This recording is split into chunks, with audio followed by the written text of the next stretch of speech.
were that eager to see Republicans cleaning their floors and making their tea, they dropped a lot of their caution. And in the case of H7, which was crucial to the work that we would eventually do there, the Screws wanted us to go into the circle area, which was the nerve centre of each of the H blocks, and to clean and to polish their area. It then became acceptable for me to be standing in the grills of the nerve centre of the block, which is their security control room, which is supposed to have the wooden door closed, the steel grill bolted and padlocked. It then became norm for that door to be open. They needed it open for fresh air because there was no ventilation. But it then became norm that they unpadlocked and just left the bar over. It became normal for me to be standing with my arms through that, talking to a screw, getting them a cup of tea, opening the grill, bringing them in tea and toast, closing it over again, walking away. Slowly but surely, it became the norm. The prisoners manipulated the staff. That's the way they worked over probably a number of months. They weren't doing anything to benefit me or any of the staff. They were playing their own tune. Through the strategy of interacting with prison staff, Republicans gleaned a vital piece of intelligence. The transport coming in and out of the prison was always a focal point for transport getting you from point A to point B. It began to emerge that one of the biggest avenues that we can use was a prison food lorry.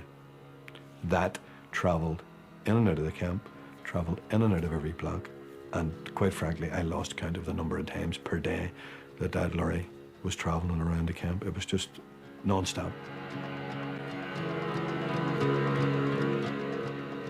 We also found out that it wasn't searched at any of the gates, and that it was very much its own authority as it drove about the jail.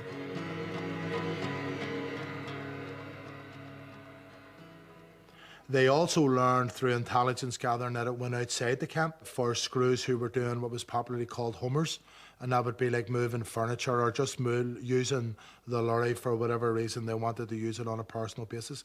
But what it meant for us was that the screws who were dealing with the front gate, or the Brits on the front gate, would be used to seeing it going in and out. And that was a crucial piece of intelligence for us because that assisted our plan. In theory, walls could be climbed over or tunnelled under. But what if the prisoners could simply drive out the front gate?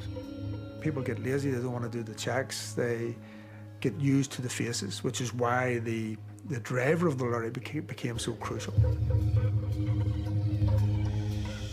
We then considered whether or not we had infiltrated the system of the jail enough to actually plan the takeover of a whole H block. A block housed 4 self-contained prisons in the legs of the H, called wings. These were controlled by what was known as the circle within the bar of the H. If you were to take over a block, you had to take it from the circle out. Because to take it in the wings, how would you get into the circle if there was any noise and all that? So you had to take it from the nerve centre out. The H blocks were designed for individual control. They were not designed to deal with Republican prisoners of war who would organise and control and exploit the conditions that they would find themselves in. Anybody looking at a H block would see it as a nightmare scenario from the reverse, who would say, whoever gets control of the circle, and in the event that there's 120, 130 Republican prisoners here, controls the block. We sat down in the block to look at all the different aspects, and then we were then charged locally in the block with the responsibility of putting the diagrams together, indicating the alarm points, how they would do point A, how they would take point B, how many people was required. It was meticulous. Some of the stuff was totally and absolutely meticulous because we needed to be able to sell the escape to the IRA outside. We had to be hyper cautious because it had to be written. There is no other way. There was no other way of selling an argument other than putting it in paper and handing it to somebody. So it was all done in miniature.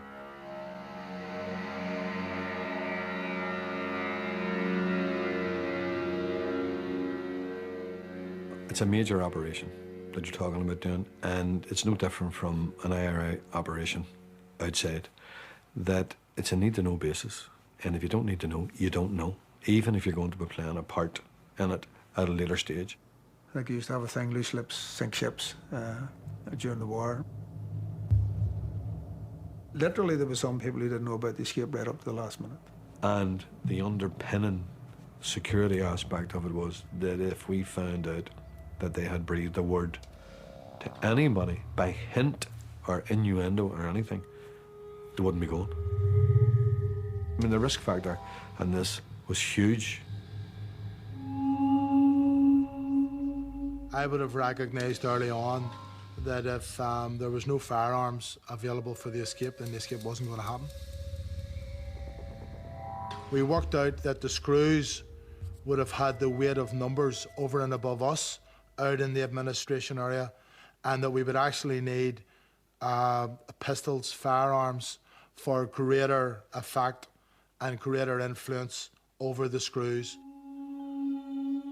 You had to be able to take whoever you were taking and have them basically surrender immediately, because you couldn't afford any fisticuffs or anything like that. And the only way to do that was that they knew that they had no choice. The Army leadership on the outside recognised the escape plan as one that could work, and they cleared the operation and agreed to resource it. With the IRA's agreement, what had until now been a paper exercise became reality. Guns were smuggled inside. 25 years on, the IRA will still not say how. Now, once they agreed, that was sort of game on. That just lifted us from about 20% to about 60 or 70. You know, it just gives you that difference, that whole different attitude to it. And I remember Jerry saying to me that, this is good stuff. This is looking really, really good. So we knew we could take over a block. We knew we could secure the block without the alarm going out. We knew that the prison lorry would come at a particular time. We knew we could hijack the lorry. We knew we could hide in the back. We knew that the prison lorry would not be searched going through the jail to the Tally Lodge.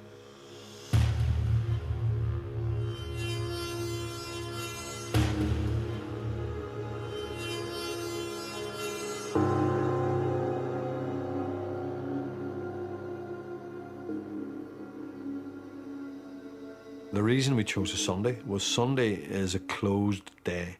There's no visits, there's no movement inside the prison other than food lorries up and down or somebody going to hospital. There's no workshops, there's no football, there's nothing. Sunday is just, you observe Sunday like a religious day almost, even inside prison. Therefore, they do not also need the same amount of staff as they would on a normal working day. You're up on that day, there's a sense of there's a wee apprehension about the day, and there's a sort of sense of something's on here. I suppose in a personal sense I was going, you know, this is it. I had a number of attempted escapes, a number of them had failed. I knew that this was both complicated and dangerous. I knew that whatever happened, if I was caught at the far end of it, that it was going to increase the amount of time I was in jail fairly substantially. So it was a big decision. The first job of work to be done that day was to pick McFarlane, who was the orderly. His job was to take the names of all the screws in the block, because we needed 12 uniforms and we needed to identify, knowing the prisoners who they were for, the screws that we would take them from for size and fit and stuff like that there. One of the things that I had to identify was the control room, because it's crucial. And it was always the same 5 or 6 people who alternated that duty in the control centre. And out of the 5 or 6, there's only one of them that we felt would create any difficulty in a bad situation, and he's the one that was on.